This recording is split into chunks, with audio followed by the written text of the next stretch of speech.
একটা ছাত্র ছিল ওই মাদ্রাসায়, সে লজিং থাকতো। কি থাকতো?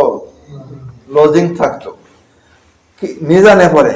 এখন কোন এক রোগী আসছে ছাত্রের কাছে, তখনকার কিন্তু কলের ছাত্র, যদিও ছাত্র, তারপরও সাধারণ লোকের কাছে অনেক শ্রদ্ধার পাত্র ছিল। তো এর কাছে গেছে, ভাই আমার অমুক সমস্যা, একটু তাবিজ দাও। কি দাও? তাবিজ দাও।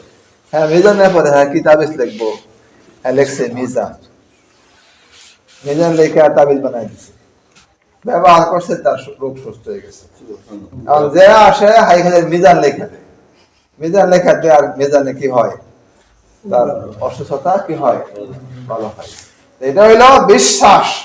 যদি আল্লাহর উপরে বিশ্বাস থাকে যে কালো জিরা আমার সব রোগের ঔষধ, তাহলে এইটাই কেবল একমাত্র ঔষধ, যেটা ক্যান্সারও দূর করবে, সর্দিও কি করবে?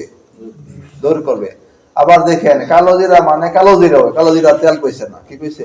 কালো জিরা কইছে। অনেকে তেল খায়, অনেকে কি খায়? তেল খাইলে হবে না, কালো জিরা খাইতে হবে। আল্লাহ রাসূল বলেন সূরা ফাতিহা রোগের কি শিফা। যে বলেন তো আমি এ পর্যন্ত এই সূরা ফাতিহার উপরে বস করছি এমন কয়টা রোগ আছে যে না আমি এই রোগের জন্য আর কিছু চিকিৎসা করতাম না, এই সূরা ফাতিহা ভালো হবে? আছে না? আরে সাধারণ সর্দি হইলেও দৌড় দেই কোথায়? ডাক্তারের কাছে। সর্দি। যাই হোক ভাই, আমার কথা ছিল আমার দিলের মধ্যে তবদিল নিয়ে আসা, পরিবর্তন নিয়ে আসা। সমস্ত মাকলুকাতকে অস্বীকার করতে হবে। আপনি ডাক্তারের কাছে গেছেন, গেলে পর দিলের মধ্যে বলতে হবে ডাক্তারের ভালো করার কোনো ক্ষমতা নাই। ওষুধ সামনে নিছেন, খাইবেন, ওষুধকে বলতে হবে ওষুধ তোর ভালো করার কোনো ক্ষমতা নাই। বলতে পারবো নাকি? পারবেন? ওষুধটা কই যাবেন, ওষুধ তোর ভালো করার কোনো ক্ষমতা নাই, কই যাবেন নাকি? কইতে বলবো কমল এটাই সত্য, ওষুধের ভালো করার কোনো ক্ষমতা নাই। মুসা আলাইহিস সালাম, মুসা আলাইহিস সালাম একবার পেটের সমস্যা দেখা দিছে, পেটের সমস্যা দিছে। এখন আল্লাহ পাকে জিজ্ঞেস করছি, আল্লাহর কাছে জিজ্ঞেস করছে, আল্লাহ কি করতাম? তো এই রায়হান গাছের পাতার রস খাও। রায়হান গাছের পাতার কি খাও? রস খাও। খাইছে, ভালো হয়ে গেছে। আবার কিছুদিন পর আবার সমস্যা দেখা দিছে। এখন আল্লাহটা জিজ্ঞেস করছে না, দৌড়তে গেছে রায়হান গাছের কাছে, গাছের পাতার রস খাইছে, এখন তার ভালো হয় না। কি হয় না? ভালো হয় না। আল্লাহ একই হে সময় ভালো হয়ে গেলে এখন ভালো হয় না যে? আল্লাহ হে সমত তুমি আমার আগে মনে করছো, আমার দিকে দৌড় দিছো, এখন তুমি আমার বাদ দিয়ে গাছের দিকে দৌড় দিছো। হ্যাঁ, তো দৌড় দিতে হবে কোন দিকে? দৌড়তে হবে কোন দিকে? আল্লাহর দিকে। সর্ব অবস্থায়, সর্ব অবস্থায়, সব সময়, সব বিষয়ে আল্লাহ পাকের দিকে দৌড় দিতে হবে। দৌড় দিতে হবে কতদিন? যতদিন না দেয়। আমরা কই কি যে তোর সমস্যা হয়েছে, আগে নামাজ পড়, পরে বাজারওয়ালা, আমার ইমানই দুর্বলতা। না না, নামাজ দ্বারাই হবে। কি দ্বারা হবে? যতক্ষণ না হয় ততক্ষণ। নামাজ তো বাকি, নামাজ কি বাকি হয় না? না হয়। যদি কোনো মানুষ যে বলে আর স্বীকার করে নামাজ দ্বারাই হবে, তার নামাজ দ্বারাই হবে। আমরা বিশ্বাস করতে পারি না। আমাদের এক মুরব্বী ছিলেন হরমজুল সাহেব রহমতুল্লাহ আলাইহি, সিলেটে।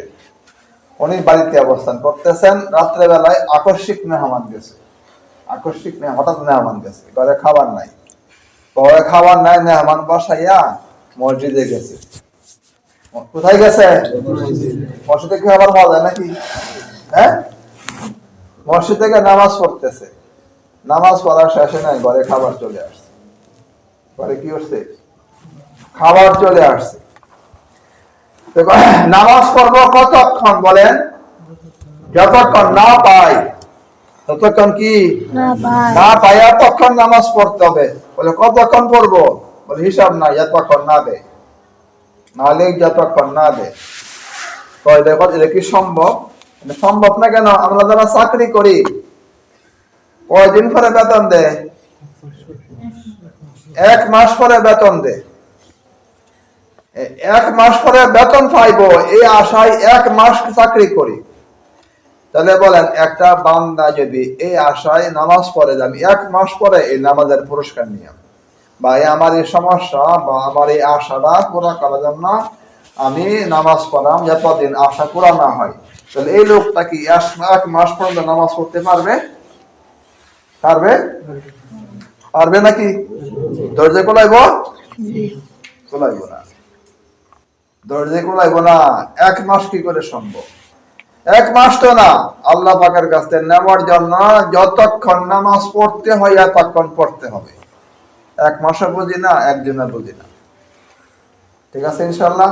ইনশাআল্লাহ। সবাইকে তৌফিক দান করুন। এজন্য আল্লাহর রাস্তায় বেশি থেকে বেশি সময় লাগাইতে হবে। এই কালেমার মাঠে, এই ঈমান আকিদার মাঠে কি করতে হবে? সময় লাগাইতে হবে। ঠিক আছে ইনশাআল্লাহ?